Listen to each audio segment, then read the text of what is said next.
This is the sucker of the time, lil trash blonde villain that was brought into a game where every OP character is a thick girl like Marvel Rivals with that ninja babe, but while in Marvel, if you have sweaty balls, you can win. Here, our MC has almost no chance now. One might say that this is terrible because my bro is tormented by this maid girl, by this ice princess, by this Kirito wannabe girl, who's in theory is the real MC, but when I say tormented, I mean the good one and the even better one. Yeah, bro, you know, choose your pill, hero wannabe trash loser, Chad blonde villain that gets stepped on by mommy maid, and then moves to grab.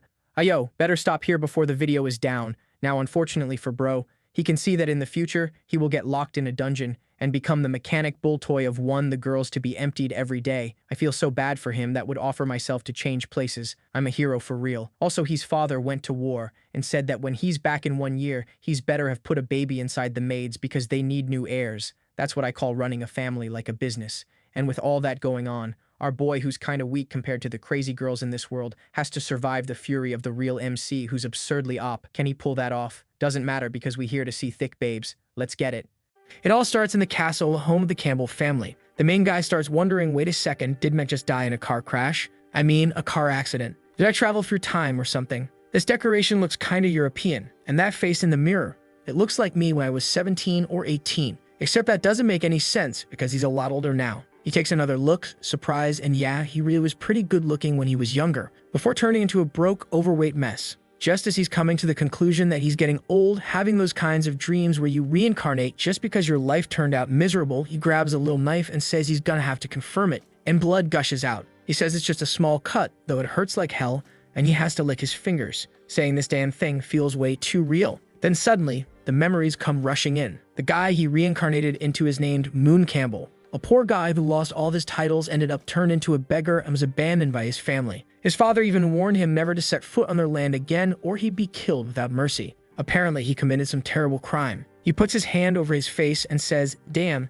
I thought this was just a coincidence, but it's not. Unfortunately, I transmigrated into that mentally challenged guy's body, the blonde-haired villain who wasn't even an elite or anything like that." He used to read this story for a long time. It was called The Protagonist, the strongest woman in history. And yeah, you already know what's coming just from the title. It's a cliché story. The only difference is that the main character is a woman. She's got a family that abandons her, and then she sets out into the world, develops her skills, slays monsters, and becomes a hero. At the start of the game, that blonde dude, Moon Campbell, is one of the early nuisances, sending a bunch of people to try and take her down. But she ends up leveling up like crazy. In the end, his plan gets wrecked, he gets kicked out of the mansion, exiled, and becomes a beggar. 20 chapters later, no one even remembers his name. Reincarnating is great and all, but not in the body of a character who's just a stepping stone for the protagonist to grow. Just then, someone knocks on the door. He says to come in, and the maid enters the room, asking what happened. He says it's nothing serious, and she tells him the clothes for tomorrow's banquet have already been delivered. He tells her to just leave them there. But at that moment, she notices something odd and asks if he got hurt. He says it was just an accident, nothing to worry about. But then $10 if you guess what she does next. Yup, she kneels down and helps clean the blood. She's seriously a motivated worker, definitely deserves a raise. And she even asks him to please stop hurting himself like that. The guy's blushing like crazy, thinking to himself that he's definitely going to remember this moment. Then she spins around like a top, says she's heading out, and tells him to take care of himself. As soon as she closes the door, he's sitting there, blushing like a fool, mumbling about how this world is perfect. He's covering his face and flailing side to side, totally over the moon that he's got an admirable maid. Obviously, he's a hopeless otaku. Meanwhile, the maid outside the room thinks it's weird that he said thank you. Of course, he must have been a total jerk before he reincarnated. Now our guy's wondering how someone who was born good-looking and into a noble family ended up with a cute maid but still thought it was a good idea to provoke the protagonist. The main reason he was exiled is apparently because he tried to drug the third princess or something like that. But now that he knows how that path turns out, he just needs to avoid it entirely. To make sure he keeps this cushy life, the first thing he has to do is be careful with that ceremony where all the chaos kicks off. Then it hits him. The maid with the thick thighs already brought the outfit for the banquet and mentioned it's happening tomorrow. At that point, the guy's rolling around in bed, calling out to the system, the goddess, grandpa, the monk, anyone who can give him a cheat or some kind of power-up. Problem is, if the banquet's already tomorrow, that means he's already done a lot of terrible stuff to the protagonist. He just hopes she doesn't go overboard, like stomping on his face or something. But if she does, hopefully she's wearing black tights and takes her time. Clearly, the guy's got, well, refined taste. But now he's made up his mind. Tomorrow, as soon as he sees her, he's going to run straight toward her, drop to his knees 3 times, and beg for forgiveness. Suddenly, something smacks him on the head and he turns, yelling to know who the hell did that. That's when he sees a little book on the bed. He immediately wonders if the cheat has arrived. He grabs it and says finally, God hadn't given up on him. He wasn't destined to be a loser forever. Now was the time to gain infinite knowledge and change his fate with his own hands. But when he opens the book, there's absolutely nothing inside. He starts wondering, does this thing need some kind of special activation? Stories usually take place in Europe. What's the deal with that? Right then, the book attacks by making his head bleed, and a drop of blood falls onto the page. A dark aura rises, and he starts wondering what's going on. His vision begins to blur, and suddenly he finds himself with his hands and feet restrained. His neck too. He's all beaten up. Slowly, he opens his eyes and wonders where he is when this creepy girl shows up saying he slept for quite a while. He mentions that his body hurts, but she just says pain is inevitable when learning a lesson. He has no idea how sad she really is. She didn't want him to end up like this, but he's been acting cruel and selfish. He should be bringing pain to others instead of showing tolerance and making everyone hate him. That was the only way he belonged solely to her. But recently, his heart started to change, and that just wasn't going to work. Still, no matter how long it took, she was going to purify him of the love she had, and then they'd be together forever. Then, bam, a barrage of stabs, and he wakes up back in his room. Looks like the protagonist might actually like him better as a villain, but if he goes down that path, his life's going to turn into a complete mess. And if he doesn't, it's already a mess. So what's the guy supposed to do? He starts wondering if that was a dream from the past or maybe a glimpse of the future. After all, that whole vision started when his blood touched the book. Maybe it was a kind of future warning triggered by the wrong choice. When he looks at the book again, it says, "Do not alter fate." He gets it right away. If he went through that whole plan of kneeling 3 times and begging for forgiveness, that would have led to that outcome. Considering how he was tied up and being tortured in that vision, suddenly getting kicked out of the family and becoming a beggar doesn't seem all that bad anymore. Now he's fired up. He's a modern, intelligent guy, and he can use everything he knows to change not only his own fate, but the fate of the entire country. Besides, being an aristocrat isn't even that great. They're all stuck in this tiny little land. He's gonna take control of his destiny with his own 2 hands and stop relying on any of that. That said, there he is, already sitting down, eating some delicious meat, saying to himself how amazing the life of privilege really is, and that losing all this would truly suck. The one sitting beside him is Noyce Campbell, his mother, who honestly looks like she's 18, a Dan woman, and she tells him he looks really happy today. His father, Lon, comments that he's probably just excited about the ceremony tomorrow, since it'll likely be one of the most important moments of his life. He just goes along with it and says, yeah, trying not to raise suspicion. Meanwhile, his mom says she can't let him go to that banquet. Otherwise, all the noble girls will be falling all over him. Lon replies that's not even possible since he has Princess Celia, and any girl who tries something is sure to make her jealous. His mom, acting all cute, says she doesn't like this Celia girl. She wasn't cute at all and didn't deserve her son. Now our boy is just sitting there confused, wondering why his parents have so much faith in him when he was a total jerk. And who the heck is this Celia? That's when it hits him. She's the 3rd princess, the one he tried to drug, which makes her one of the people who'll bring disaster into his life. In the original story, everyone liked her, but here, classic tsundere. Cold on the outside, warm on the inside. Got it. Moon's feeling down, realizing his parents actually seem like good people. He really was kicked out because he acted like a total bastard, and his dad just didn't want to have a rotten son. But that only motivates him more to change his fate. Even if it's risky, he doesn't want to drag his whole family down with him. The real reason his family ends up ruined is that people believe his father ordered him to kill the princess as a form of betrayal. So what he probably needs to do is take the blame himself and make sure no one else gets involved. Problem is, the ceremony's already tomorrow, and there's no time left to be changing too much. What he finds strange is that if the event is so close, why doesn't he know anything about the drug that's supposed to be used? Is someone going to hand it to him? What's actually going to happen? While he's trying to figure all this out, a maid shows up and he accidentally bumps into her. She falls in a weird way, saying he spilled the madam's black tea. When he goes to ask if she's okay, of course, she flinches, thinking she's about to get chewed out. She sees the tea spilled on him and immediately rushes to clean it, but the moment she notices the mess, she's already convinced her life is over. She's going to get fired and probably be eating dog food on the street by tomorrow. The protagonist realizes that his reputation really does precede him, so he tells her not to worry that he's not going to punish her. What's this? The guy's smooth with it too, pulls her into a hug and tells her to relax. She's all confused, trying to figure out what the young master's doing. Honestly, I'm wondering the same thing. What's with those hands? Then Anne shows up and calls out to him. He asks for the blonde's name, and she says it's Noel. He tells Anne to take care of her, but Anne says she and Noel still need to focus on getting things ready for tomorrow. They can't be slacking off now. He just tells her to hire more people to help. I mean, come on. How does a mansion this massive not have enough staff? Anne just bows and says, all right then. And our smooth talker, as always, buys himself some time as he walks off. Noel comments that it's strange the young master never let anyone help him before because he always said people were dirty, so it's weird for him to suggest that now. Anne adds that she's noticed something strange too. Maybe it would be best to move the plan forward before things spiral out of control. Back in the guy's room, he's searching through all the boxes. A poison that could take down the third princess has to be some kind of high-level, insanely expensive hallucinogenic potion. That's when he finds a black market card. Clearly, it must have been used to buy whatever it was she ended up drinking. The scene shifts to the chamber's commercial district. It's later at night, and the protagonist tells the others to wait there while he goes off to buy a few things. He moves through the area mostly unnoticed, trying to remember the route from the story. Eventually, he reaches a door and says, "Sewer rats." He shows his credential, and the guy welcomes him as a guest and tells him to come in. This is the Leopold Black Market. Potions, ingredients, magical creatures, even synthetic ones. And of course, a classic setup, slaves.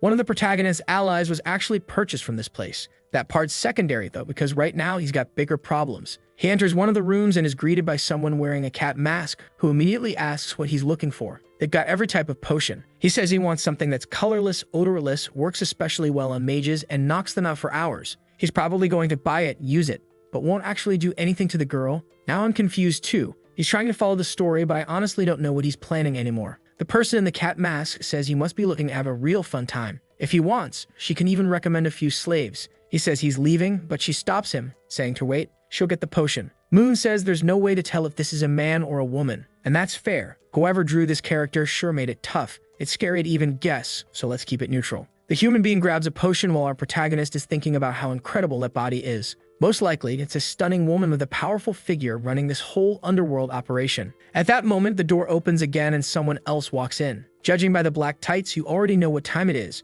Does our boy have an eye for detail like that too? The person says they're there to buy an extremely strong drug that targets mages and leaves no trace behind. The seller is confused. This is a potion she rarely sells, and now suddenly everyone's asking for it. Moon's taken aback. He didn't think women had that kind of taste too. He feels bad for whoever's about to go through that whole ordeal, but there's nothing he can do to help. Then the woman tosses 2 vials onto the table and says that's the one everyone's been looking for. Even though the liquid inside was bright in color, mixing it with wine would make it totally unnoticeable. Just a few drops weren't enough to knock out an elephant for 2 to 3 hours. He's stunned by how strong it is. The masked girl says that if he doesn't believe it, he can try it himself. He'll just have to sleep on the floor for 3 hours and still pay full price. The only catch is the cost, 130,000 amelias, the local currency. The masked woman standing nearby, though, says she doesn't have amelias but has another way to pay. She shows a letter, and the seller says it's hard to accept something with that kind of value as payment. She reads through it and asks if what's written is really true. The mysterious figure says the seller can use her own skills to verify it. Mysterious or not, let's be real. It's probably Anne. Who else would it be? The seller says, all right, the potion is hers. The masked woman grabs it, thanks her, and starts heading out. Meanwhile, Moon just says to charge it to his card. The seller hands over a bonus potion and says if he combines it with the other one, the experience will be way better. He thanks her, tucks it into his bag, and asks about the info the other woman gave her. But the seller, clearly not too concerned with honesty, says they're old friends. And if he wants the information for a fair price, it'll cost him 900,000 amelias. He gives her a look and turns away, saying he's not interested. That scam artist was trying to charge him 7 times the price right to his face. No way he's falling for that. He's from the modern world. He already knows a trap when he sees one. As soon as the door closes, the seller says she hopes to see him again soon. She then takes off her mask, and of course, it was a woman. Now she knows exactly what's about to go down at the mansion, and she's wondering who she's going to sell all that info to. Obviously, the most interesting move would be to sell it to both sides and stir up total chaos. Could she be the protagonist? She definitely has that kind of look. The next night, over at the Campbell Palace, it's full of clueless nobles wandering around, and there's our guy right in the middle of it.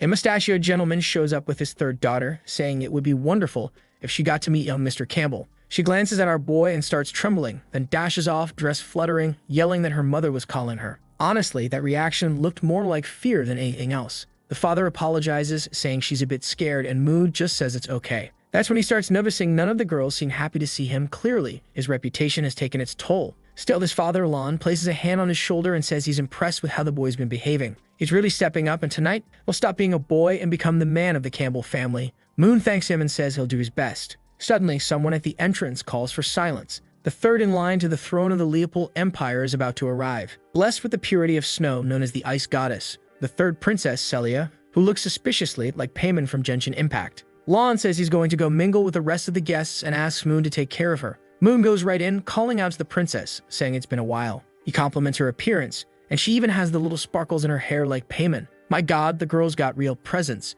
She thanks him for the compliment. He's acting all sweet and gentle, and she's starting to think something feels off. Then he says she must be tired from the trip and suggests she go rest for a bit. As she walks past, all the nobles bow to her, and she's over there thinking, what's up with this guy today? He's being way too polite. At that moment, it seems like Campbell is overhearing people talking about some illegitimate daughter who apparently had a duel with her husband. I'm kind of confused too. Seems like folks don't like her because she's illegitimate, got divorced, and now wants to qualify as an heir. The rest of the party tells them to stop saying stuff like that. It's crazy talk. Ah, of course, right? Who's arriving now? The protagonist, the main character of this world. Ariel Boogerd, the one with black hair on the left. Honestly, she's pretty basic, you know? But it makes sense. If you think about it, protagonists are usually kind of standard, black hair, plain face. And there she is, acting all normal, greeting Mr. Moon. He's all awkward and responds that he's doing great and welcomes her. But then, out of nowhere, this big guy steps in and asks how she can speak like that to the young master. She was being a bit casual, and our boy tells the guy to shut it, saying it's fine.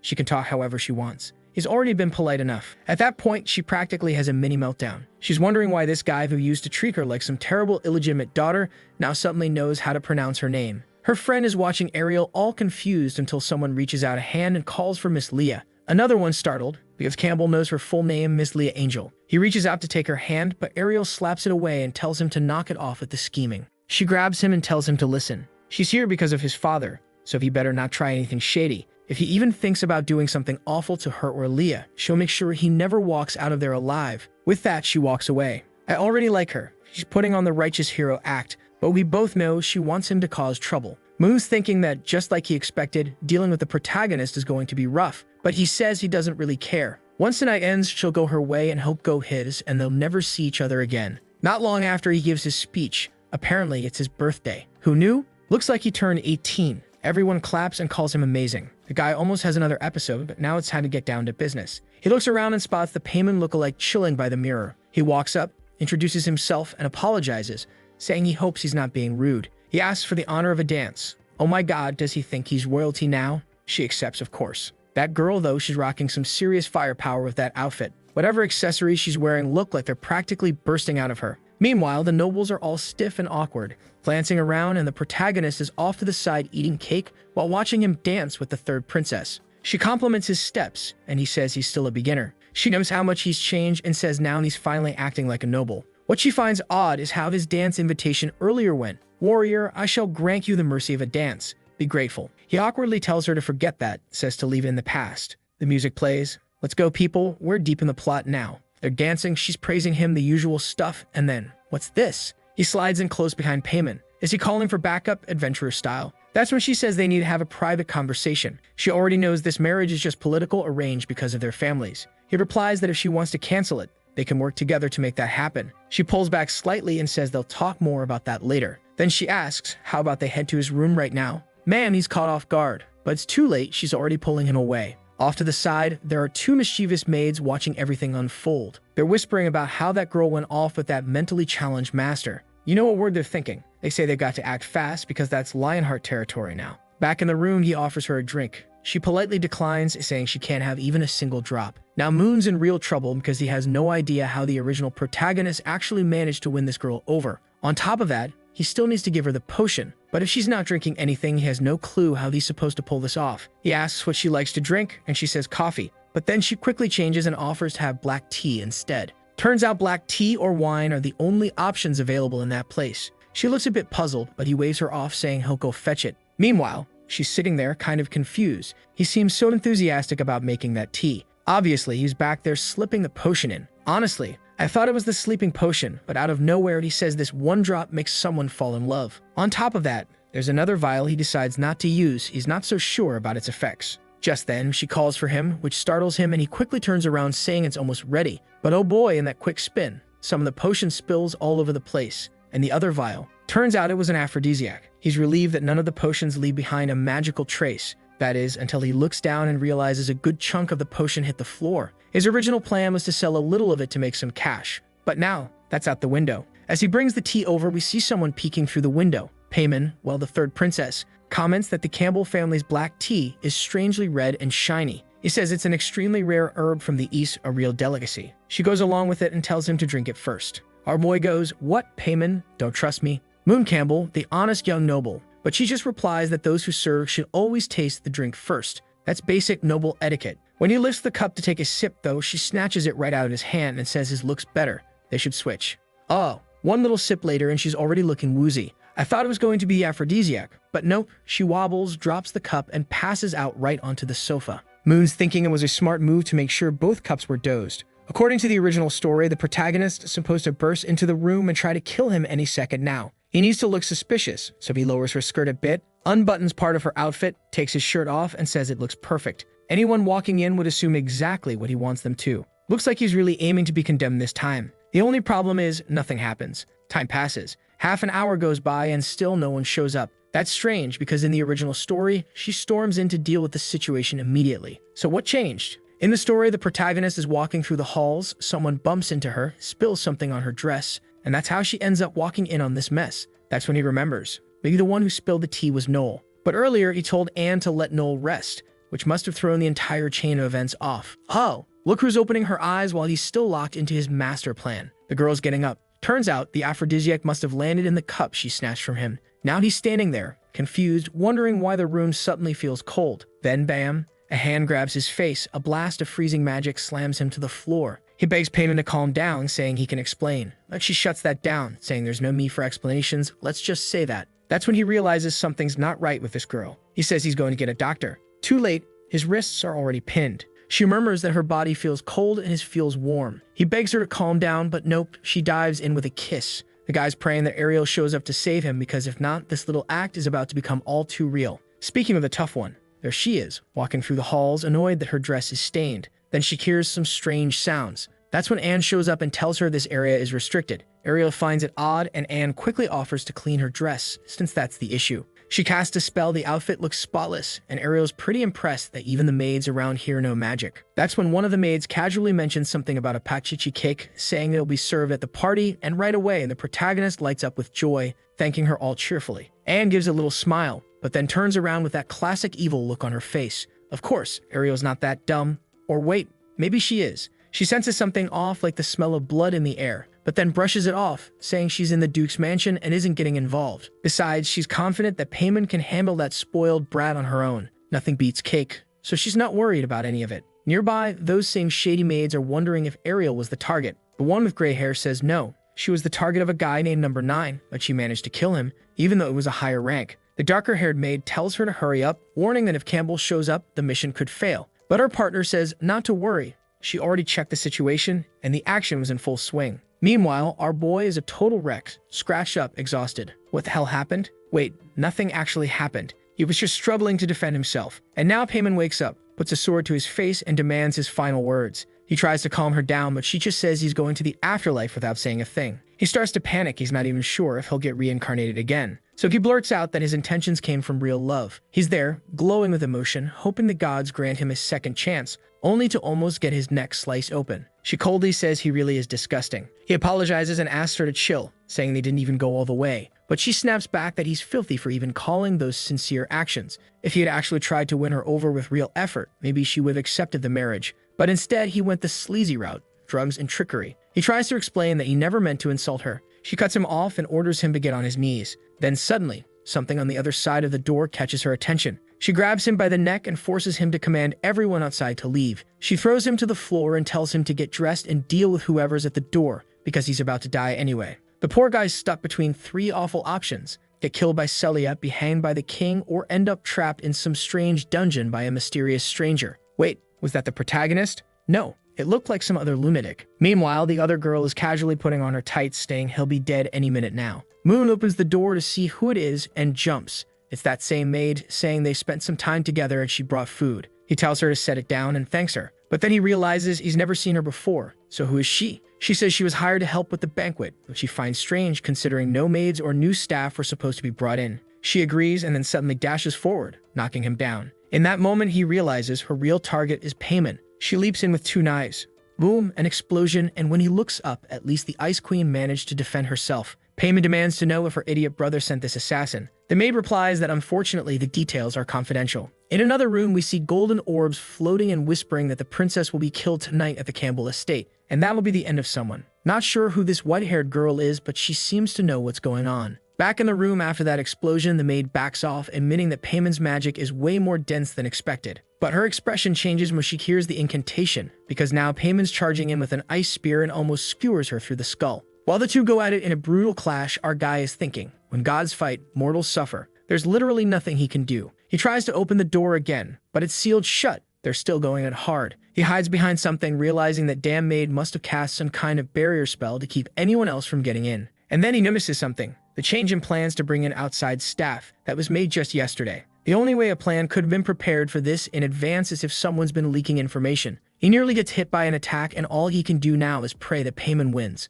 But then, looking over at her, still standing there all fierce, even beaten up and gripping that spear, he starts wondering if that's really a good thing. She might just kill him too. Honestly, maybe it wouldn't be so bad if she died here. No one would ever find out. That's when the maid says Payman really is a genius, and Payman responds that she can already feel someone using gravitational magic to mess with her footwork, meaning there's someone else involved. She commands the maid say who it is, or else both of them are dying here. The maid just says that, as the rumors claimed, Payman truly is a genius. Payman snaps and tells her to shut up and speak. Who's behind this if she wants a chance at being spared? But the maid says she's not here to kill anyone, just to buy time. Suddenly, the whole room starts shaking. That's when the gray-haired maid says the chamber is now fully sealed. The other one reaches into her pocket and pulls out a vial, declaring that she offers the lives of 100 children as a sacrifice to the Lord of the Melted World. Payman instantly recognizes it as the power of a dark god, but the maid just smiles and asks that he come down and suppress this world. A red energy floods the room, slams Payman against the wall, and she knows if those rats show up now,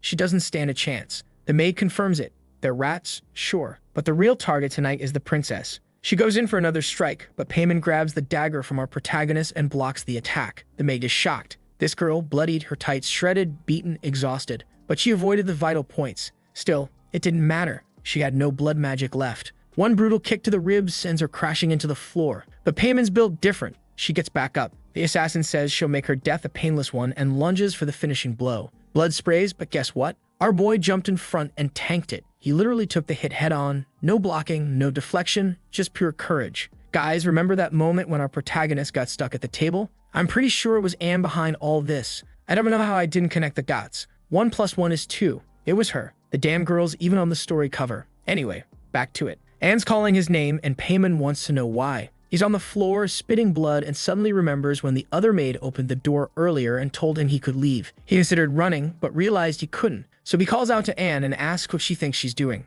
Anne just tells the useless fool to stop getting in the way. But Payman walks past him and slashes her neck deep. The girl drops to her knees, and the ice princess just declares that it's over. Now our boy is lying on the floor, barely clinging to life. Payman kneels beside him, realizing that if he jumped in to protect her, then these weren't assassins he hired. And what really throws her off is that he protected her without thinking, because if she had died, no one would have ever known what he did. But he says none of that matters anymore. Just like she said, he chose to act like a true man. Damn, that one hurt. But of course, this is Payman we're talking about. She coldly says that based on his pulse, he's got enough strength to say maybe 3 more sentences, so he better make them count. She'll pass his final message along to the Duke. He reaches up, touches her face, and says, truthfully, that he's sorry. In the end, he really did have feelings for her. Then his arm hits the floor. Man, he went out like a legend. We know he's not actually gonna die, but if he did, it would have been epic. Still, Payman isn't having it. She says that bastard doesn't get to die after apologizing like that, not after everything he did. She calls his name and tells him she's not accepting any of that curse apology. He's going to live and pay for every single thing. In the middle of the void, there was Moon floating, feeling dizzy and flushed with heat. Unfortunately, even though he tried to make good choices, death was inevitable. At least this was better than following the game's storyline. This way, he got to decide how his life ended. But then, a strange black energy appears beside him and a panel forms, showing a breakdown of progress in arrogance, envy, greed, shamelessness, and laziness. Looks like this is about the 7 deadly sins. He's at minus 90% in gluttony, 99% in envy, and 50% in arrogance. A few pages in the book flip over and the thing tells him to keep trying for now. He asks why the damn book didn't show up before he died. Then he hears a meow coming from it, and the scene shifts to the sewers. Ashes drift through the underground and someone is murmuring that Campbell wasn't the real target. But suddenly, a voice asks what she thinks she did to his son. Oh boy, the father shows up, radiating pure Lionheart aura. The assassin instantly starts shaking, and the dad calmly says he wasn't expecting visitors in his house. She wasn't invited, so what was she doing there? And she better speak now. What did she do to his son? Man, the guy is usually nice, but right now, he's a beast. Thinking back, our protagonist must have been happy he managed to at least grind some aura Sung Jinwoo style before dying. Or maybe not, because now we're back in the bedroom and Anne is sitting right next to him. That same Anne who we now know is dangerous. He wakes up and she's right there, asking if the young master is feeling any better. She asks if he needs a doctor, and as he tries to get up, saying he wants to go to the bathroom, the pain in his chest hits hard and he falls right into the soft sheets. He apologizes, saying his legs feel strangely weak, but now he needs to be careful. He can afford to be kind with her. She's absolutely not to be trusted. She tells him that his fiancée asked her to take care of him, so he should know she'll be staying close for the time being. Then she says she's going to help him bathe and immediately starts going for his clothes. He quickly asks her to calm down, saying that just now he started feeling better. She says fine, she'll let him be independent, but still picks him up and takes him to the bathroom. He tells her to get out, that he has stuff to take care of, and a little later we're back in the room. Soon after, she tells him he slept for 3 whole days, and it was Princess Payment herself who asked her to look after him. He barely survived, lost a huge amount of blood, and went without oxygen for too long. He got lucky that Payment managed to use some magic to keep him alive. Hearing this, he realizes she probably didn't say anything about the potion incident. But then Anne says the princess did mention something important. What she actually reveals, though, is that they uncovered the whole assassination plot. His father captured one of the attackers and tortured the truth out of them. The problem now is they still have to kind of apologize to the king. His daughter was put in danger inside their estate. But the weirdest thing is that he didn't receive any punishment at all. Apparently, Princess Payment said something to the king, something that led to him being forgiven. Man, I just summed up like 15 giant dialogue bubbles. This story really gets carried away sometimes. Our guy collapses back onto the bed, finally feeling relieved. In the end, things didn't go that badly. But Anne immediately leans in close, asking why he looks so tense. What happened? Did something happen between him and the princess in that room? Remembering how she said she wanted something warm, he quickly denies it, saying there's no way he'd do something that bold. He'd be sliced to bits. Anne laughs and tells him to go ahead and drink the medicine while it's still warm. But as soon as he takes a sip, he gags. It tastes horrible. He asks what the heck that stuff is. She explains it's a tonic to help him recover and rebuild his blood supply. And then we cut to 3 maids standing outside the door, whispering about how whenever he eats something sour, he usually whips everyone. But today, he's acting really strange. They start wondering if they should go report this to the madam, but he just tells the 3 of them to stay put and not say anything. It was just some regular medicine. Then he shoves the whole thing on the spot. The maids close the door, a little spooked, while he sits there looking confused, until he suddenly throws it all up. Man, it looked like he vomited straight crude oil. And the worst part, he's gonna have to drink that thing 2 more times if he wants to fully recover. Anne casually mentions that if he wants, she can make him some pancakes and even a little tea. She hands him a slice of cake and he thanks her, saying she's way too nice. Says she even deserves a raise. She lifts her skirt ever so slightly and says she appreciates the compliment, but she's off to finish the rest of her tasks. On her way out, she tells him to check the nightstand. There's a letter for him. But then he suddenly calls out to her, asking her to wait a second. During their earlier conversation, she mentioned that he'd already taken that sour medicine 4 times. So how's that possible if the moment it touches his mouth, he throws up? She answers calmly. She puts sugar in her own mouth and passed it to him. He relaxes for half a second, until the image finally clicks in his head, and he processes what just happened. Now he's screaming into his pillow, but truthfully, he's lying there all cozy on the bed, thinking that if something like that really happened with this big sis, life might not be so bad. But then he suddenly remembers he also kissed Payment. That's when he goes to grab the letter, and it says she now considers him half a man. He sighs in relief. At least the crime situation was avoided. A little while later, his mom's all emotional, relieved that he made it out alive despite how dangerous everything got. He downplays it, saying it was nothing serious, but she tells him to go look in the mirror. There's a crater in his chest. He shrugs it off, saying it's just a scratch. As long as he survived, he's fine. His dad agrees, saying a scar like that is more like a medal. It's thanks to him saving the princess that they were able to avoid the disaster this could have turned into. Now that I think about it, there's not a single normal maid in this entire world. Even the one standing next to him now looks like some towering warrior. Moon says he wants to know everything that happened. His dad explains that the 3 assassins were captured. It took a lot of effort to get them to talk, but eventually they got some info. Turns out they weren't trained death warriors or professional killers. They were followers of someone called the Withering King. Moon's confused. He doesn't remember that name ever coming up in the original story. His dad explains that he's some kind of ancient dark god responsible for countless horrors. And if the price is high enough, his followers will take on any job, even kill their own parents. But he tells his son not to worry. He's already given the order for those people to be wiped out completely. The protagonist is stunned, and his mom reminds him that his father earned his current position through military merit. Bold as always, our boy says he's proud to be his son. It's well-deserved. What he really wants to know now is whether they figured out who's truly behind all this. His father, however, says no. All the captured hunters were bound by a strange curse. The moment they even tried to say the person's name, they burst into flames and died instantly. The black market was completely wiped out, but no real evidence was found. Moon finds it interesting that his dad destroyed the black market, since that also happened in the original book. In the story, they killed his favorite. Wait, favorite for what? Furious, the father sent the royal knights, and they burned the whole city to the ground. That massacre lasted 3 months, and even the sewers ran red. At least this time it ended much more quickly. On the other hand, this was a big event for Ariel in the story. It was a major growth arc for her. Classic protagonist moment. She'd fight off tons of enemies and her aura would evolve significantly. But now that development won't happen, and all of it changed just because he gave the maid 2 days off. Later that night, it seems like everyone in the house just tells him to get some rest. But he doesn't have time to rest because the story just keeps going off the rails. And the worst part is, the more things change, the less he can rely on what should technically happen based on the original book. So he's put together a pretty complex plan. Survive, prevent that awful ending where he's tied to a table and getting violated, get stronger, and above all, stop trusting the book. He sits there thinking it through, then admits, nah, that doesn't really make sense. He needs to be a lot more cautious. The truth is, he still doesn't know exactly who that person was from his vision. It didn't seem like Ariel, and it wasn't Celia either. So who the hell was it? He drops onto the bed, realizing there's no point overthinking it. For now, the priority should be getting stronger. As the son of a duke, he has plenty of resources to build power. The only problem is that all of it's just too conventional. And to make things worse, the original owner of the body spent an entire year in a prestigious academy and came out of it with nothing but a trash-tier light spell. Still, he is the son of that powerful guy, so he's got to have at least some kind of talent, right? No way he's that weak. But even so, he knows he'll never reach the same level as the protagonist's crew. In this world, she's known as one of the chosen by the gods, completely out of reach for any normal person. Pame is a great example. She received divine authority from a cold goddess, and ever since, she's just been growing non-stop. And that kind of divine power isn't something you can overcome with sheer effort alone. And then there's Ariel, who ends up being blessed by insanely beautiful elemental spirits, not just one, but more than 10. What a miserable life. What's really miserable, though, is his situation. No matter how hard he trains, there's no way he can surpass someone like her. But that doesn't mean he's just going to sit still either. At the very least, he needs to be strong enough to defend himself, especially if Ariel ever decides to come after him. On the bright side, it seems like he might be able to unlock new talents. With a snap of his fingers, the black book appears, but smacks him right in the crotch. He yells at the damn thing to stop showing up and hitting him every time. Then he hears this strange whistling sound, and the book opens up and starts flipping pages.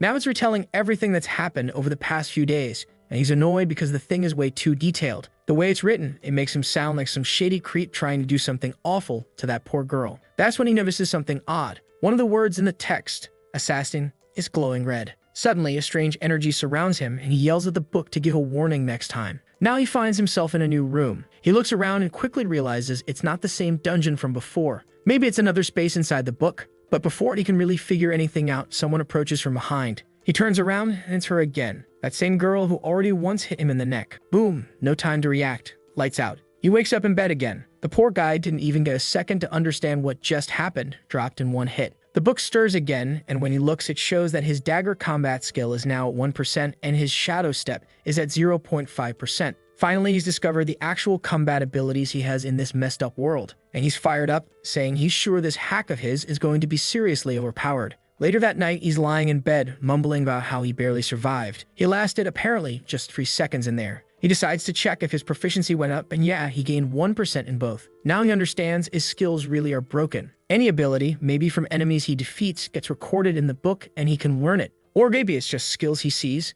Not sure. If it were based on sight, he should have already picked up that ice ability from the girl. But maybe not, since that one came from a goddess. What he does know is that he's thinking of some massive skill right now, and it's a strong one. He's all excited, muttering that it's only a matter of time before that power, and those dagger abilities are all his. He doesn't exactly know how to gain proficiency fast, but he's about to find out. The book smacks him right in the face, and then boom, he takes a kick to the head, gets slashed across the chest, and ends up shredded. Meanwhile, outside his room, Anne knocks on the door and calls for him. When she walks in, she sees him under the covers and looks a bit confused. Seeing that, she chuckles and says it's funny. He still sleeps the same way he did when he was a kid. Such a cute little boy. She uses a heat-preserving spell and says she won't wake him up just yet. That Anne, I'm just waiting for the plot twist where she turns into a total demon, because there's no way that sweet smile is genuine. As soon as she closes the door, he pops out from under the blanket, grumbling that the cursed book hit him right in the groin. Or maybe he's just getting hit by some cheap tricks. Either way, he's determined to jump back into that dream until he finally beats her. The sun rises, and by that point, he had already tried 185 times.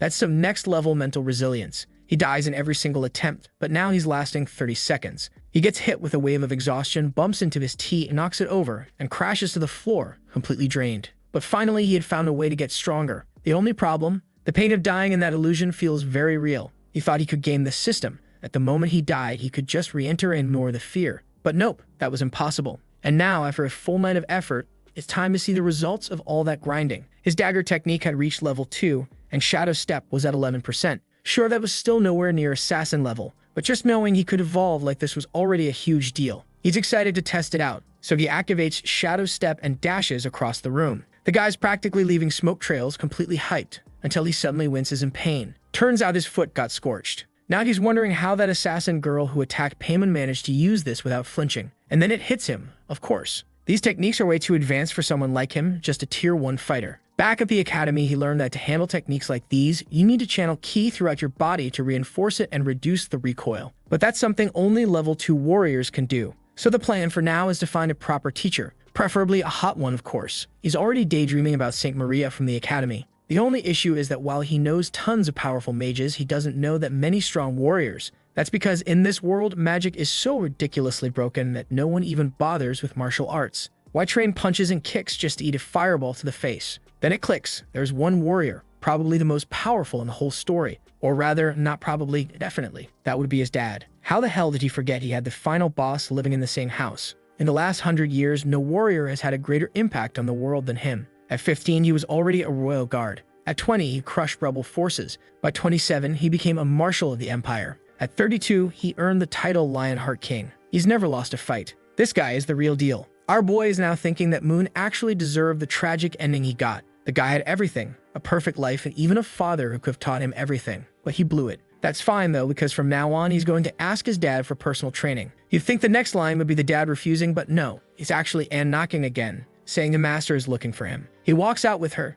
saying it's perfect timing. He was just about to ask for the same thing. But outside, he runs into 2 more maids. One of them wears glasses and honestly might be the first thin girl in this whole story. Moon notices they call Anne the head maid now and gives her a compliment. Guess she got promoted, huh? She explains that the other one, the previous head maid, resigned right after he woke up, so she ended up taking the position. He feels like maybe she got kicked out because of him, which is a little confusing. But she tells him not to worry, that even though she won't be the head maid anymore, she's still part of the household. And that's when his mother gives him this very peculiar hug. Alright, illustrator, let's maybe tone it down a bit, yeah. She's hugging him and saying she wants him to call her mommy 1,000 times. Then she presses his head to her stomach and tells him to listen. Turns out, yep, she's pregnant, which means he's going to have a little sibling. Right then, the father walks in, telling her to take it easy. The boy just got out of bed after recovering, so maybe don't get too excited. A bit later, Moon's surprised to find out his dad is heading back to the front lines. Also, can we talk about the maid standing next to his father? She's massive. Clearly, the Duke himself was in charge of hiring all these women, and we can already tell what kind of taste this guy has. Refined, I'd say. He says that this afternoon he's returning to the front and will be gone for at least a month. During that time, Moon needs to stay in the capital. He turns to Miss Faye and says he's counting on her to look after everyone. Moon, however, tells him he shouldn't go. There are other generals in the empire, and besides, he's a duke. But his father explains that unfortunately, after nearly a decade of silence, things have gotten urgent. There are signs of abyssal demons near the borders. But Moon knows what this actually is, a distraction meant to divide human forces. The real invasion doesn't happen until 3 years from now, when Ariel finally rises as the savior. The problem is, even though his dad said a month, he'll probably be gone for 3 years, which means Moon's plan to learn swordsmanship from him is completely wrecked. A griffin and carriage arrive, and his father waves goodbye, telling his wife not to cry. He'll be back soon. He calls Moon over and says he was impressed when he risked his life to protect the Empress. That was the courage of a true knight, the kind of bravery that runs in Campbell blood. He reminds him of their family symbol. The sword represents strength, and they are the blade of the Empire. The dragon symbolizes the enemy they must defeat. In other words,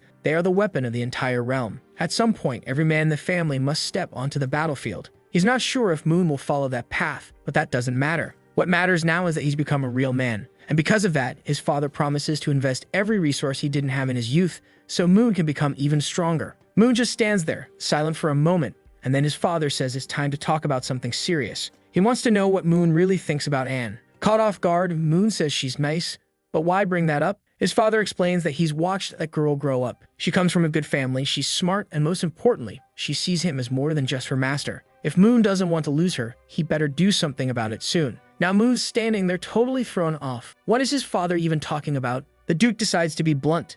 The family needs more heirs. His wife's only just now having their second child, and with him going back to the front lines, there won't be time to make more. Moon nervously mentions that he's technically engaged to Payman. His father brushes it off, saying that's just political. Even if they do get married in the end, she'll be the main wife and Anne can be the secondary. Then his dad's face turns serious. He delivers the final verdict. In 3 years, when he returns, Moon better have a child. That's it. That's the plan. What kind of ruthless dad throws Anne at him like that? I wouldn't want to be in that situation, honestly. That's a hard pass for me. As soon as the father leaves, Anne steps into the room and says she heard her name mentioned. She wants to know if he needs anything from her. Honestly, I thought Moon would dodge the question, but nope. He goes straight to the point and says they need to have a kid, because that's what his dad just told him to do. But he thinks it's just a joke, so she doesn't need to take it seriously. Her job is to be a maid, and in the future, they'll each go their own way. Then, out of nowhere, he starts saying she's the perfect woman and he's sure she'll find an amazing guy someday. And if she ever meets someone, all she has to do is tell him in person. He'll give her his blessing to leave. And then, with all the confidence in the world, he puts a hand on her shoulder and tells her to be brave and go find her own happiness.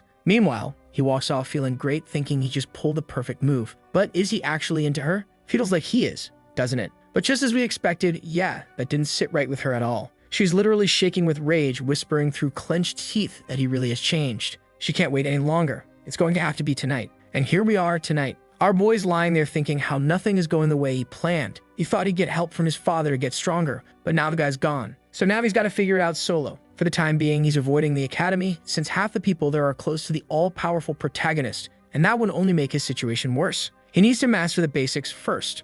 Only after that can he head out into the world. He closes another book, grabs the dark book, and when he opens it, it's got a record of everything he read in the others. Actually, he only needs to see the cover and flip a few pages to learn the content. This little book is perfect for leveling up fast. Too bad that right at that moment, Anne walks in, acting all innocent. Watch her reading. He brushes her off and asks if she brought him something to eat. She says yes. He tells her to go easy on him, but she just responds that this is part of her duties. She brought vintage wine. Only 100 bottles are produced per year, and it costs over 200,000 coins. But he says he's not in the mood. He's still studying, doesn't want to get distracted. But the bottle's already cracking in her grip, and she asks him what he would like to drink. He says coffee to help him stay awake and focused, but she replies that they only have wine or black tea. Strange. That sounds oddly familiar. He pauses, thinking, wait, this feels familiar. She hands over the cup, apologizing, saying the coffee beans were eaten by rats, so she'll bring fresh ones tomorrow. Oh my god. This idiot doesn't even look at the cup. He drinks it, gets hit with a shock, the cup crashes to the floor, and his vision goes blurry. He starts collapsing, asking why she betrayed him. But she grabs him gently, saying she would never do that. She tells him to sleep peacefully. She says her heart is shattered. She loves him so much. So how could he say something like that? He's changed too much, and now he needs to be purified with her love. He better accept it, because they're going to be together forever, until the world ends. He opens his eyes, and where is he? You already know. Hands and feet bound to a board. The prophecy girl is standing right in front of him. This prophecy's curse, I swear. She's already taking off her uniform, saying that damn black market guy never fails. He tries to ask what she's doing, but she immediately replies he knows exactly what she's doing. Then she says that 10 years ago, when he was just 8, she stood by his side. From that moment on, her existence has been for his sake. In return, his existence is now for hers. And now she has to fix him, put him back on the right path. Moon says he has no idea what she's talking about, asks her to let him go. But she just hushes him. Don't say anything. I'll take care of everything. Tonight, head to toe, inside and out. His body, his soul. Every scent, every strand of hair, every drop of blood. All of it would belong to her. Well, at least he doesn't have to worry about impressing his dad anymore. She's definitely taking care of that. Honestly, I was expecting some kind of twist. Someone barging in, stopping the scene. But nope. Our boy wakes up the next morning, eyes all tired, looking absolutely drained. It happens so many times. Head lose consciousness, wake up in the middle of it, then pass out again and wake up once more. He just couldn't believe it. The same person who originally turned Moon into a worthless mess, and the same one who chained him up like this, was that damn Anne. He says she took him out in a single hit, and even though he was mentally prepared, it still hurt like hell. He begged her to stop with this madness, to let him out of those cuffs and give him a chance to escape. But she said not a chance. Compared to all the years she spent waiting, this pain was nothing. Dear God, all right, author, watch yourself. You're really skating the edge here. I don't even know how to comment on this madness. Still, our guy's pretending he's in agony, but in truth, he admits the sensation was amazing. Even so, he knows she's going to kill him if this keeps up. He needs to escape, fast. But man, he's locked in with steel cuffs bolted straight into the wall. And that Limitic, she just asks what he thinks he's doing. He says his wrists were hurting and he just wanted to stretch them a little. She says it's too late for that now. There's nothing she can do. She says she's going to miss him like crazy, but unfortunately, she has things to take care of around the mansion. Otherwise, people might start to suspect something. And on top of that, she's wondering if maybe it'd be better to just kill everyone in the house, since he belongs to her now. That snaps him right out of it. He panics and begs her not to do anything like that. Before she finishes getting dressed, she asks if there's any maid in this place he might be into. Hopefully, not Noelle. He tells her she's lost her mind. There's nothing going on with anyone else. She laughs, tells him to calm down, she's just teasing. As long as he behaves, she promises not to hurt anyone in the house unless she absolutely has to. He begs her to let him go. There's no way she seriously plans to keep him locked in here forever. Suddenly, the magical cuffs click open with a snap of her fingers. She just tells him not to try anything stupid. The core of this room is a sealed space, reinforced with steel from some tower no one's ever heard of. Translation? It's basically impossible to get out. He asks if no one will find it suspicious, but she says not to worry. She told everyone that after hearing his father's speech about becoming strong, Mu decided to return to the academy. So no one's going to question his disappearance for a while, and she assures him he doesn't need to worry about a thing. She'll bring him 3 meals a day like she always has. Obviously, you should trust her. She's been doing this for years. And then, wham, she lands a clean hit. The guy's writhing in pain. Honestly, this maid is way past the line now. It's hard to tell if someone out there would willingly agree to this level of insanity. She waves goodbye, he yells for her, but the door slams shut. He never could have guessed that out of everyone mentioned in the prophecy, it would be her. And every time he talks trash about the situation, the next thing he says is always how good it felt. That much, he can't deny. The problem is, he knows that if this keeps up, he's not going to survive. Even though she mentions some kind of magical sealant, he decides to try the door. He grabs the handle and pulls with all his strength, but immediately drops to the floor in agony. The entire room is made from pure steel, magically enhanced.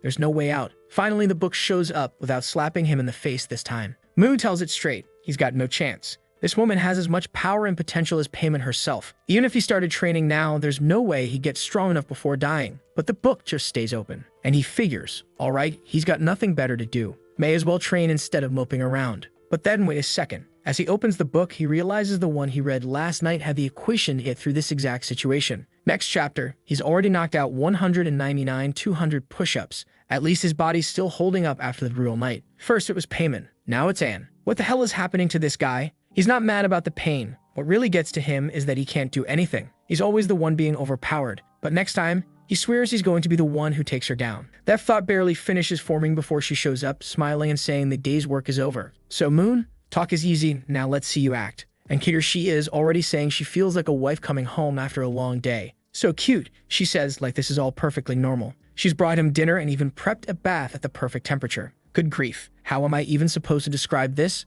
She asks if he wants to eat, take a bath, or, well, you know. And this lying little punk, after all that talk, he's already headed straight for the bath, sinking in like he's trying to relax. But judging by the look on his face, relaxing is the last thing he's doing. He mutters that he's not a child and doesn't need help with this sort of thing. Someone, please, set this poor boy free before I get banned for reading this. She says that now that his body belongs to her, she has to take care of it. She even tests his hearing while he's mentally screaming that he absolutely cannot lose to this Eander. Dinner time rolls around and he thanks her, says the food tastes amazing, grabs the plate, and starts eating. He asks what kind of meat it is, and she casually replies it's from some rare 3-horned giant bull. She made it especially for him since it's known to enhance physical strength. He tells her never to serve him that again, but she just smirks and says he's already eaten it dozens of times. She's been feeding it to him in secret. He stands up done. He says he's tired of this. He's being kept locked away, not even allowed to see sunlight, and now she's feeding him all this weird stuff. If she doesn't let him out now, down he goes again, knocked out cold. Poor guy. What can you even do? Once again, the food was cursed. She even whispers for him to enjoy it because the night's going to be long. When he opens his eyes again, it's clear the guy's been wrecked. She apologizes for the night before, saying she got scared he wouldn't survive, so she took it easy on him this time. Yeah, this monster of a guy didn't stand a chance. He said he was going to dominate or whatever. He got crushed again. She tries to talk to him, but he completely ignores her. So she says that since he's been a good boy for 2 days straight, she'll grant him one request. He immediately asks for freedom. She says that's impossible. He asks for new clothes. She says that's also impossible. He looks at her like, what kind of wish is this if I can't ask for anything? She explains that the highest level wish he can make right now is something like choosing when he wants to eat tomorrow. And listen, on the site I'm reading this on, there are people in the comments saying the protagonist is suffering too much, and they're willing to trade places with him just to take some of the heat off the poor guy. So he sighs and admits, yeah, choosing what to eat is better than nothing. He thinks back to this time of year. He used to enjoy a specific seasonal wine and some special fish. She comments that the fish he's talking about comes from Lake Bipor, which is way far off. He plays it up, saying that he used to be a free spirit. Now he can't even decide what to eat, stuck in confinement like this. If he can't even get a little fish from Lake Bipor, then what's the point of life? She calls his name, but then says fine, she'll get it for him. Immediately, he grabs her arm and thanks her, all grateful. And this guy's throwing in hearts now. He says he's suffering, but is he really? He wishes her a great day at work and tells her he'll be waiting at home for her. She short circuits on the spot, completely flustered, and then suddenly runs in, kisses him, and he's just standing there stunned. I don't even know at this point. Is he playing 4D chess? trying to mess with the villain's head. As she's leaving, she mentions that the journey to Lake Bipor will take until tomorrow afternoon, so he better get some rest. And once she's outside, she's visibly holding herself back, muttering that she almost couldn't control herself. The young master really is the cutest thing in the world, and she can't wait to bring him that fish just to keep spoiling him more. While he's thinking that maybe, just maybe, he'll finally get a moment of peace and a full night's rest, he figures that means it's time to pull out his favorite treasure, the book. Gotta grind a little more in those simulated training spaces. It looks like he's asking to enter a simulation called the Space of 1,000 Locks, based on one of the books he read to level up his ability to break magical seals. Meanwhile, somewhere under the rain and brewing storm, someone's warning a certain girl that Lake Bipor is extremely dangerous right now. She should back off. As the person reaches to grab her hand, she activates a power and stabs him in the hand, saying no one but the young master is allowed to touch her. If he tries to stop her again, she'll feed him to the fish. The old man just grumbles that if the crazy woman wants to die, he won't stop her. But she should know. Lake Bipor's master is awake. The guild's been watching and they confirmed. It's a monarch-class creature. Anne lifts her hands and says, that explains this weird weather. The boatman mutters that she better leave him 300 coins. He's got to deal with his injured hand now. But even more than that, she shouldn't mess with the Adventurers Guild. They won't let her walk away unscathed. She's just got a bucket full of coins sitting in the ice. He asks her again, does she really want to go? She needs to understand how dangerous this is. She's not grasping what it means to make enemies out of the main Adventurers Guild. But she flatly says she doesn't care. They mean nothing to her. She's doing this for love. Then we cut to a group of adventurers gathered near the lake. One girl holding a staff is saying she can't let anything happen to Rod. After this mission, she's finally going to confess. Someone snaps at her, tells Erica to focus and stop daydreaming. She's the healer. She needs to cast now, or they won't hold out much longer. She starts channeling magic, and another adventurer yells that the creature is coming. After tanking so many special attacks, the thing is finally about to reveal itself. That's when a giant shark erupts from the lake. Obviously, it's the master of the lake. It charges up a massive water bomb. Someone screams Rod's name, and he casts a blessing of the earth to throw up a barrier. He yells for the mage to launch a spell, and she starts conjuring through her staff. Turns out she's a healer and a mage. Talk about multitasking. But just before her spell lands, another explosive blast goes off. She tells Rod to charge in. He takes the opportunity, rushes the creature, and lands a direct slash to the head. The entire lake detonates with the hit. He's exhausted, but still manages to turn around and throw a thumbs up, saying, "It's done." Wow, this guy's got a powerhouse mage and a dedicated healer. That's one perfectly balanced party. The mage is standing there fixing her hair, all smiles and gratitude, while poor Erica, the healer, is just sitting there, feeling like she didn't contribute anything. Rod and the other girl, Tia, are complimenting each other, saying it's great to be adventuring side by side. Meanwhile, Erica's seeking inside. She made a promise when they were kids that she and Rod would always be a duo. She's been working hard for years, but it feels like he never sees her anymore. She was the first one by his side, and now she's just background support while he's clearly falling for someone else.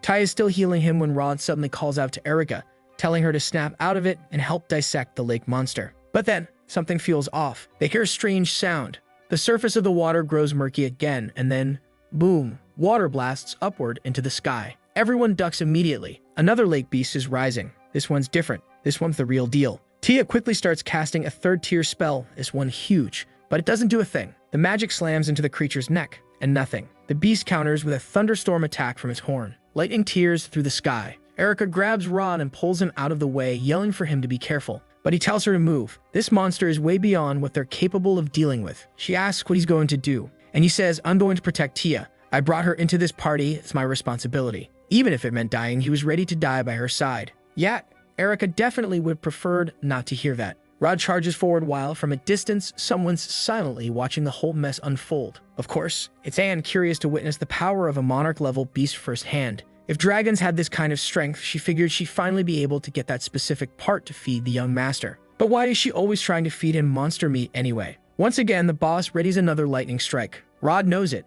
This is the end for them. But just then, Anne casts a binding spell. A bolt of lightning crashes from the sky and slams into the creature. When Rod looks again, the beast is falling back into the lake. Even the attack it was about to unleash had been completely canceled. Someone checks on Erica, asking if she's alright. It's Anne. She tells Erica to stay out of it. She'll be the one handling this monster. And with that, she activates another restriction, and Erica realizes this woman is manipulating liquid metal. The creature starts getting pierced from every direction. And Anne, calm as ever, is forging a sword out of midair as she floats toward the beast like she's walking on air, saying the monster would pay for scaring away the fish she came all this way to catch for the young master. The price for messing with her plans was death, one clean slash. The creature is sliced clean in half and sinks back into the depths. Rod watches from the side, speechless. He can't believe a monarch-class beast was just taken out like that. Yeah, our sweet protagonist got a lot of work ahead if he ever wants to break free from that. Erica runs over, checking on Rod. He says he's fine, but Taya's not doing great. He's got a few healing potions, but they won't be enough. That's when he asks Erica to go talk to that woman. He wants her to find out if she's an adventurer, and if she'd be interested in joining their party. Because anyone who can kill a monarch beast like that, well, that'd be a hell of an addition. Anne's busy down at the edge of the lake, gathering up the leftover fish.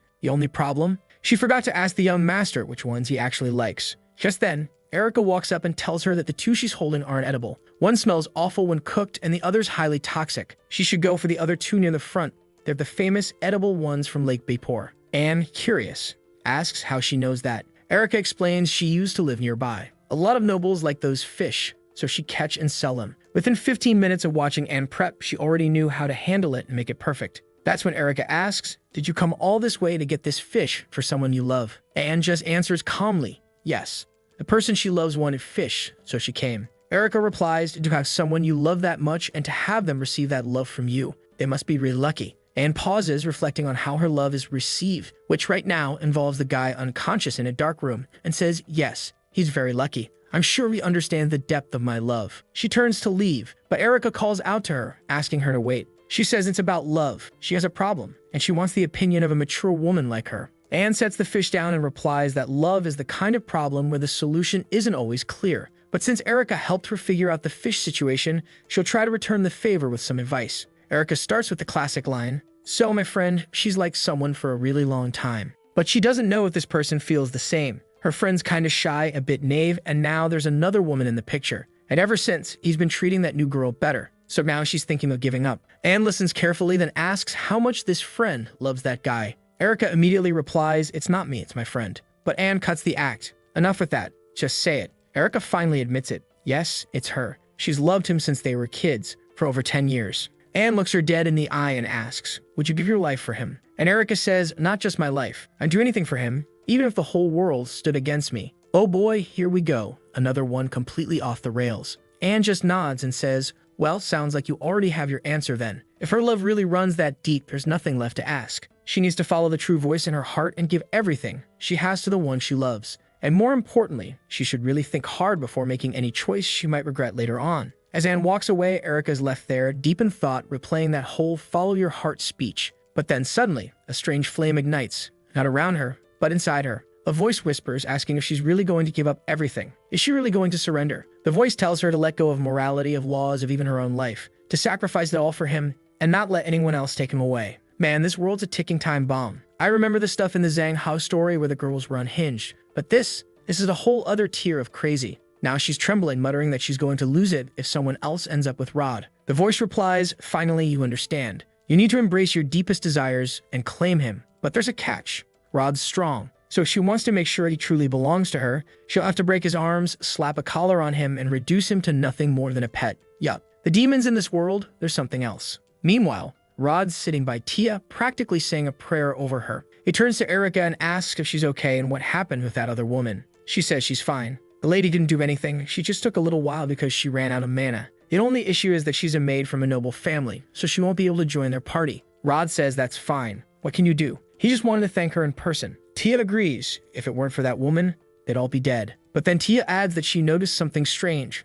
A weird mark on Erica's chest. Erica quickly covers it up and brushes it off, saying it's nothing, probably just from the impact earlier or some kind of magical backlash. She'll get it checked out later. Rod picks Tia up in his arms and says she's right. They need to find somewhere to rest. The two of them are all soft and flirty while Erica just watches from a distance, eyes dark, something definitely not right. Next morning, our poor boy wakes up looking like a wreck, probably trained all night because of course she's already back, saying she finally returned. I'm convinced now. He's pulling the classic 3D chess move. He puts on the act, saying he missed her so much, and that he was sure if he didn't see her again, he was going to die. She strokes his face sweetly, saying it looks like he's finally ready to give her his body and soul. She apologizes. It's just that Lake Bapor was really far away, and it took longer than expected to bring back the freshest fish. But here it is, just what he asked for. And wow, she really went all out, 5 clean cuts on the fish, tossed in 3 herbs straight into the oven. The presentation is ridiculous. He's hyped, saying it smells amazing and he's already reaching out to try it. She makes the airplane sound, feeding it to him, and he thanks her, tells her she should try it too. But she shakes her head and says not this time. She made this one especially for him. She tells him to be careful though, fish have lots of bones. He scoffs, says he's not a kid, but the moment he takes a bite, something gets stuck in his throat. Immediately, she leans in and says she'll take care of it. He panics, how? And she, completely deadpan, says she'll press her lips to his, use her lung capacity to pull it out, and that'll clear his airway. He tells her she's absolutely insane. That doesn't even make sense. But life is cruel, and our boy suffers a tragic fate. Next chapter? Yeah, we jump straight into chaos. She cheerfully says the problem's solved. She pulled the bone out. He mutters a tired thank you, and just starts eating again, if only to get her to stop talking. A little while later, he finishes his plate and admits it really was excellent fish. I'll give you 25 cents if you can guess what she wants to do next. But he shuts it down, tells her not now, he needs a break. That's when she pulls out the psychological cards and asks, so, are you getting tired of me already? But our boy is slick. He says that, according to the experts, it's not good to exercise right after eating. It could be bad for the body. And if a child were conceived in that kind of state, it might not be born healthy, and the pregnancy could end up being complicated. Anne, of course, interprets all of this as him being deeply concerned about her, and she gets emotional. She says, all right then, you make a good point. I'll come back tonight to continue our little work. Before leaving though, she casually mentions that she passed through the famous city of Savit, known for its custom design outfits. He asks what that has to do with anything, and she says she bought a, well, combat outfit, something fierce and full of armor. Just by the look on his face, you already know what he's thinking. He immediately says he's not into that stuff. He's a man of integrity. But she just smiles and says, I've been around for a long time. I've seen all the magazines you have. The reason she always wears those black stockings, it was for him. And the poor guy is stunned. He always thought that was just her personal fashion choice. But he has to admit, yeah, she nailed it. He did like them. She laughs, calls him adorable, then waves goodbye and tells him to take a nap. Just like that, she's gone and he's still stuck in that room. Man, I'm seriously hoping our protagonist escapes soon. Sure, the situation doesn't look that bad from the outside, but come on. You're just gonna stay locked up in a room forever? Wait, scratch that. Spoke too soon. He's already up and activating his skill to try and unlock the door. And this kid, genius. Turns out he asked for that fish bone on purpose. He's using it like a makeshift lockpick. But the moment he starts working on it, he triggers a trap. 12 cuts across the mechanism. He falls back instantly, cursing under his breath, saying she's gotta be kidding. There's no way something this insane could be opened manually. Based on the theory from one of his books, he has to lift each of the lock pins to the exact height without breaking the fish bone to trigger the release. The catch? He only managed to hide 4 fish bones from her. And this thing requires 12 perfect attempts. It's gonna be hell. Worse still, if the bone breaks inside the lock and she finds a piece left behind, she'll know immediately. He gives it another shot and yep, snap. That's not even the first one he's broken. He's already gone through 3. It's been an hour and a half. She'll be back with his food any minute now. He calls out to the book, trying to squeeze in some last-minute study. At this point, it's too complex to brute force through it. At least he's mapped out the exact pin height for the first 10. It's just those last 2. He's got nothing to lose now. It's all or nothing. Meanwhile, in the kitchen, the 2 maids are hanging out. Erica tries a piece of the fish Anne prepared and admits it really is delicious. The creatures from Lake Bepor are no joke. Anne thanks her for the help, saying that thanks to Erica, she finished cooking a whole hour earlier than usual. Erica, though, wants to know why she's suddenly learning new recipes. After all, the young master went off to the academy, the madam is pregnant and staying at the other estate to focus on her pregnancy. Yet every time, Anne makes an extra portion of food. It's weird. Anne's hand subtly moves toward her knife, mana starting to gather. But Erica quickly blurts out, oh, I get it. You're hiding a secret pet here, right? Probably a cute little cat. She explains that the old heads of the house never allowed pets because of the fur and mess, but now that they're not around, it makes sense she'd try to sneak one in. Anne breathes out and says, you caught me. Keep it a secret. Okay. Erica says it's no problem, but she really wants to see the little guy someday. Anne smiles and says maybe one day, but not right now. He's still really shy and easily scared. As she walks away, Anne thinks to herself how glad she is that she didn't have to resort to the worst-case scenario, killing Erica and dealing with the aftermath. That conversation, however, makes her realize something else. Keeping the young master locked away in that room might start to wear on him. He could get bored or worse, fed up. Besides, she still doesn't feel anything moving in her stomach, which means the pregnancy hasn't started yet. At the very least, there will be another 10 months before that even becomes a thing. Maybe she should actually eat a pet to help the young master relax a little. A cat wouldn't be a bad choice. Or better yet, she'll just ask him directly what he wants. But then, her whole expression changes. The tray slips from her hands, food crashes to the floor. When she gets to the room, the door is wide open. Our boy, he's out. He finally escaped. Let's go. He's hiding in some rundown wing of the mansion, furniture trashed, everything dark and dusty. He stumbles and falls awkwardly, hitting the ground hard. Everything's filthy, the lighting's terrible, but whatever. Thanks to the memories of his body, he knows exactly where he is. And if there's one magic trick this useless guy does know, it's that little light orb. It's time. He needs to get out before she finds him. Just as he thinks that, clang, A knife slams into the wall next to his head. He gasps, saying it's impossible. He ran way too far to be caught already. But then he hears it. That voice. From the shadows, calm and terrifying, she says, I finally found the like on this video that helps Mamoru make more juicy content for his viewers. Activate the cheeky little bell, and I'm out.